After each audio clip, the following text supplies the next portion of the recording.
சொல்லுடா. பாப்பா, இன்னைக்கு உனக்கு செக்கப் இருக்கு. நான் வந்துட்டே இருக்கேன், ரெடியா இரு. சரி ஓகே. நீ வரும்போது எனக்கு பானிபூரி வாங்கிட்டு வரியா? எனக்கு சாப்பிடணும் போல இருக்கு ப்ளீஸ். அம்மு, நீ இப்ப அதெல்லாம் சாப்பிடக்கூடாது. ஹெல்தியா தான் சாப்பிடணும். அட போடா! சும்மா எப்ப பார்த்தாலும் ஹெல்த்தி ஹெல்த்தின்ட்டு. எனக்கு இப்ப பானிபூரி சாப்பிடணும். வாங்கி தர முடியுமா? முடியாதா? No, no, no. நீ வேணா சொல்லு, நான் உனக்கு ஃப்ரெஷ் ஜூஸ் வாங்கிட்டு வரேன். யாருக்கு வேணும் உன் ஜூஸு? நான் போய் ஆர்டர் போட்டுக்க போறேன் போ. பாப்பா, பாப்பா.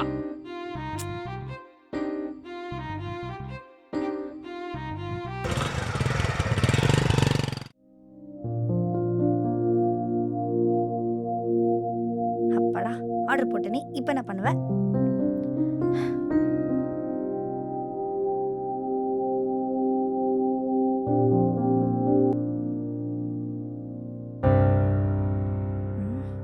ஐயய்யோ!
தூங்குமா, எல்லாம் சரியாயிரும்.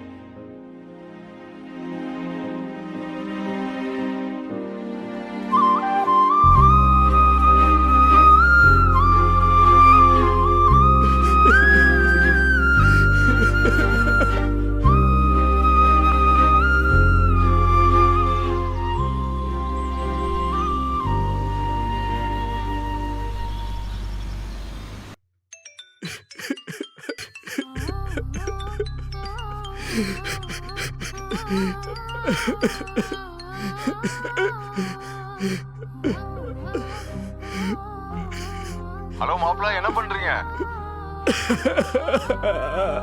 தம்பி என்னாச்சுப்பா? எதுக்கு அழுவுறீங்க?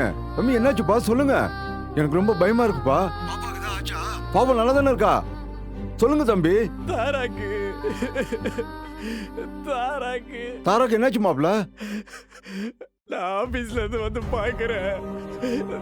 தாரா கீழே விழுந்து கிடக்குறா மாமா. அவளை சுத்தி ஒரு ரத்தம் மாமா. மாப்பிள்ள என்ன சொல்றீங்க? என் பொண்ணுக்கு என்னாச்சு? அவளுக்கு அபாஷன் ஆயிருச்சு மாமா. என்னப்பா என்னப்பா சொல்ற? எல்லாம் என்னாலதான் மாமா. நாம கூட இருந்து பார்த்துருந்துருக்கணும் மாமா. இப்படி விட்டுட்டாலே.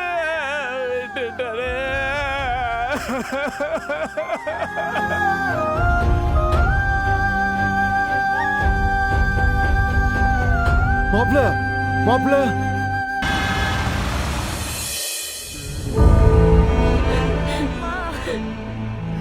பாப்பா ஒன்றும் இல்லடி பாப்பா, ஒன்றும் இல்லை.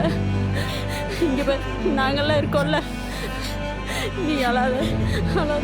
நீ அழுதேன்னா அப்புறம் மாப்பிள்ளைக்கு யாரும் ஆறுதல் சொல்றது சொல்லு. அவர் ஒன்று சரியாக பார்த்துக்கலன்னு கவலைப்பட மாட்டாரா? நீ இப்போ தைரியமாக இருக்கணும். அப்போ தான் மாப்பிள்ளைக்கு தைரியம் சொல்ல முடியும். இங்கே பாரு, தலைக்கு வந்து தலைப்பாயோட போச்சுன்னு நினச்சிக்கோ. அழாத, இனிமேல் தைரியமாக இருக்கணும் சரியா?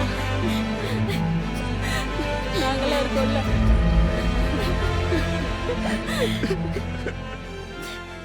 மாப்பிள்ள கொஞ்சம் வாங்க. தம்பி இப்ப நீங்க தான் அவளுக்கு ஆறுதல் சொல்லணும். நீங்களே அழுதுட்டு இருந்தா எப்படி? எனக்கு புரியுது தம்பி, உங்களுக்கு எவ்வளவு வலிக்குன்னு. ஆனா அவளை பார்த்துக்க வேண்டியது உங்க கடமை. நீங்க தான் அவளுக்கு நம்பிக்கை தரணும். என்னால முடியலப்பா. நேத்து தான் பாப்பா கிட்ட பேசிட்டு இருந்தோம். இப்ப திடீர்னு பாப்பா இல்லைன்னு சொன்னா என்னால எப்படி ஏத்துக்க முடியும்? ரொம்ப கஷ்டமா இருக்குப்பா. என்ன விடுங்க. தாராவை நான் எப்படி சமாதானப்படுத்துவேன் சொல்லுங்க. அவளை நல்லா பார்த்து நான் ப்ராமிஸ் பண்ணியிருக்கேன். இப்ப நான் எந்த பூஜை வச்சுக்கிட்டு அவகிட்ட போய் நான் பேசுவேன் சொல்லுங்க? என்னால முடியலப்பா, ரொம்ப கஷ்டமா இருக்கு. மாப்பிள்ள, வேற ஒன்றும் பண்ண முடியாது. உங்களால மட்டும்தான் அவளை சமாதானப்படுத்த முடியும். என்னால அவளை இப்படி பார்க்க முடியும். நான் கிளம்புறேன். நீங்க போய் பேசுங்க, எல்லாம் சரியாயிடும். சரிப்பா.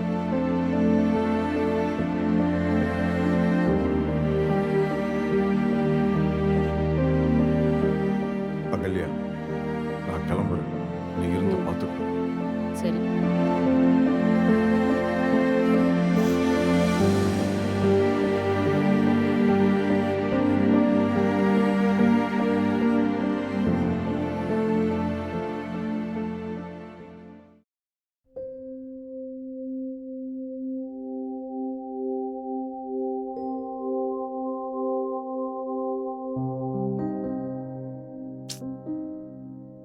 மா, அந்த டிவி சவுண்டு கொஞ்சம் குறைமா. பொண்ணு தூங்கிட்டு இருக்கால. அவ்வளோ கஷ்டமா இருந்தா போய் உள்ள படுங்க. வந்துட்டாங்க. நீ பொறக்காதுன்னு சொல்லி சொல்லி என் பொண்ணோட கரு கலைஞ்சிருச்சு. இப்போ உனக்கு சந்தோஷமாமா? மா நீ சும்மா இருத்தாரா? எல்லாமே இவளால் தான். நீ என்ன வேலை செஞ்சாலும் இது நொட்ட அது நொட்டன்னு சொன்னது இல்லாம எப்ப இவ வாய் வச்சாலோ விளங்காம போச்சு. இங்க பாருங்க, உங்க பொண்ணுக்கு நடந்ததுக்கும் எனக்கும் எந்த விதமான சம்மந்தமும் இல்ல. தேவையில்லாம என்ன சும்மா வச்சு பேசுறாலும் வச்சுக்காதீங்க. உங்களுக்கு அவளதான் மரியாதை. அவளா போய் கீழே வந்ததுக்கு நான் எப்படி காரணமாக முடியும்? எல்லாத்துக்கும் காரணம் நீதாம்மா. ஆரம்பத்துல இருந்தே என் பொண்ணுக்கு குழந்தை பிறக்காதுன்னு குத்தி குத்தி காட்டினேன். ஏதோ கடவுள் புண்ணியத்துல ஒரு கரு உண்டாச்சு. இப்ப அதுவும் போச்சு. எனக்கு என்னமோ ஓ மேலதான் சந்தேகமா இருக்கு. நீதான் ஏதோ பண்ணிருக்கன்னு. ஏமா, நீதான் வாக்கப்பட்டு போன இடத்துல வாழாம வந்துட்ட. வாக்கப்பட்டு வந்தவளையாவது வாழ விட மாட்டேன் நீ? இப்ப என் வாழ்க்கைய பத்தி எதுக்கு பேசிட்டு இருக்கீங்க? உங்க பொண்ணுனால குழந்தை பெத்துக்க முடியலன்னு சொல்றது என்ன தப்பு? அது உண்மைதானே? என் வாழ்க்கைக்குள்ள வந்து நீங்க பாத்தீங்களா? இல்ல தேவையில்லாம நீங்க பேசுறாலும் வச்சுக்கூடாது. உங்களுக்கு அவ்வளவுதான் மரியாதை. 2 பேரும் கொஞ்சம் சும்மா இருக்கீங்களா? நானே ஆல்ரெடி ரொம்ப உடஞ்சு போயிருக்கேன். இதுல திரும்ப திரும்ப பேசி இன்னும் நோக்கடிக்காதீங்க தயவு செய்து.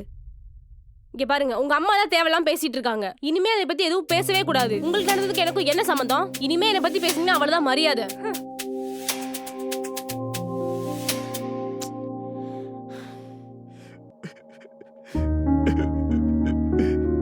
சாரி பாப்பா, இனியா என்னாலப்பா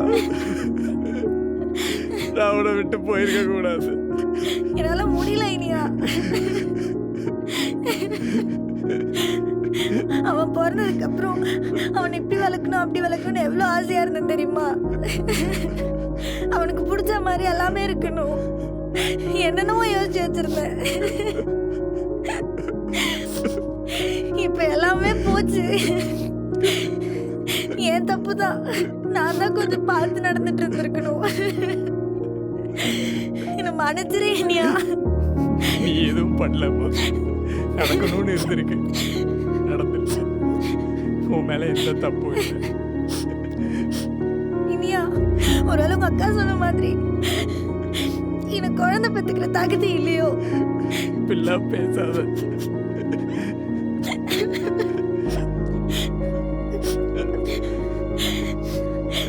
இனியா, நம்மளுக்கு குழந்தை வேணாம் இனியா. உனக்கு நான், எனக்கு நீ மட்டும் போதும்.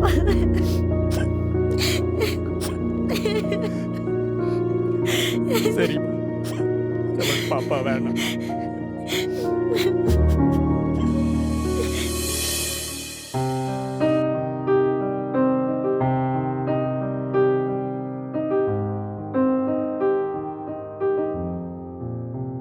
டேனியா, கவலைப்படாதடா. இல்லை சுவாதி, உனக்கே தெரியும் நான் அவளை எவ்வளோ லவ் பண்ணுறேன்னு. அவள் அழுகுறத என்னால் பார்க்க முடியல. எல்லாம் எனக்கு புரியுது இனியா. இப்போ அவளுக்கு நீ மட்டும்தான் இருக்க. நீ கொஞ்ச நாள் ஆஃபீஸ் லீவ் போடு, அவ கூட டைம் ஸ்பெண்ட் பண்ணு. அவ கொஞ்ச நாள் அவளே நார்மல் ஆயிடுவா. நானும் அதான் யோசிச்சுட்டு இருக்கேன். நான் உன்னை சொல்லவா, எண்ட் ஆஃப் த டே அவளுக்கு நீ மட்டும்தான் இருக்க. ஸோ அவளை நல்லா பார்த்துக்கூடா. கண்டிப்பாக என் உலகமே அவள் தான். எனக்கு அவளுக்கு ஒன்றும் புரியுது. என்னால் தாங்கிக்க முடியாது. ஏதாவது பிரச்சனைனா நீ எப்போ வேணா கால் பண்ணு. ஓகேவா? ஓகே. நான் இருக்கேன்.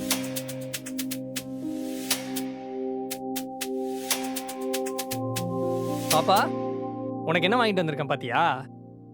பானிபூரி. இல்ல எனக்கு வேண்டாம். ஏம்மா, சாப்பிடு. எனக்கு தான் வேண்டான்னு சொல்றேன்ல. தாரா, இப்படியே இருந்தா எப்படி? எனக்கும் தான் அந்த வலி இருக்கு. ஆனால் நம்ம லைஃப்ல இன்னும் பார்க்க வேண்டியது எவ்வளவோ இருக்கு. இப்படியே இருந்தால் நம்ம எப்படி லைஃப் ரன் பண்ணுறது? என்ன நடந்தாலும் என் எண்ட் ஆஃப் த டே நம்ம 2 பேரும் ஒன்றா இருக்குமோங்கிறது தான் முக்கியம். எனக்கு புரியுது இனியா.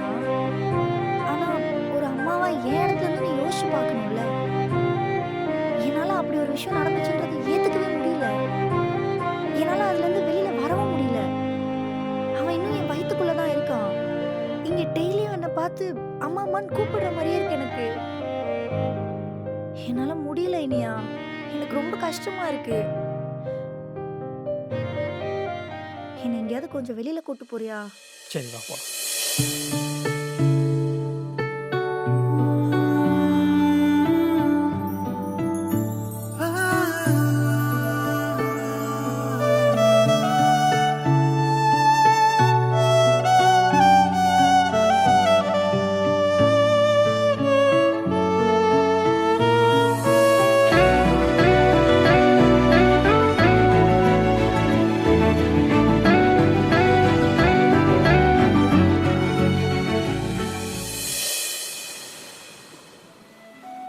தாரா, அந்த நண்டு பாத்தியா?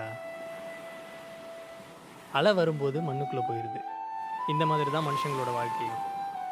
ஒரு பிரச்சனை வரும்போது நம்ம எல்லாரும் கீழே விழுந்துடுறோம். ஆனால் அந்த நண்டை பாரேன், அலை போனதுக்கப்புறம் மறுபடியும் மண்ணிலிருந்து எந்திரிச்சு வருது.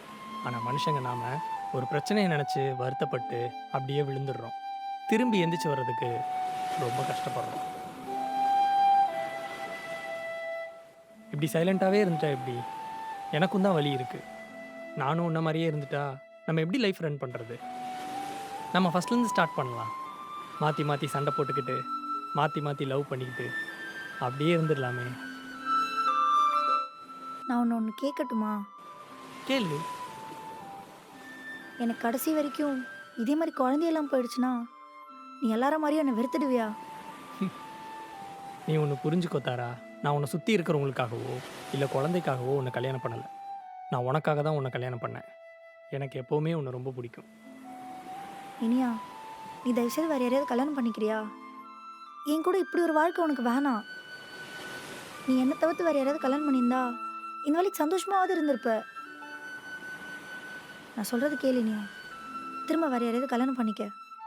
இதுக்கு நீ என்னை பேசாமல் செத்து போன்னு சொல்லியிருக்கலாம் தாரா. நீ இல்லாத ஒரு வாழ்க்கையை என்னால் யோசிச்சு கூட பார்க்க முடியாது. தயவு செஞ்சு இன்னொரு தடவை அப்படி சொல்லாது.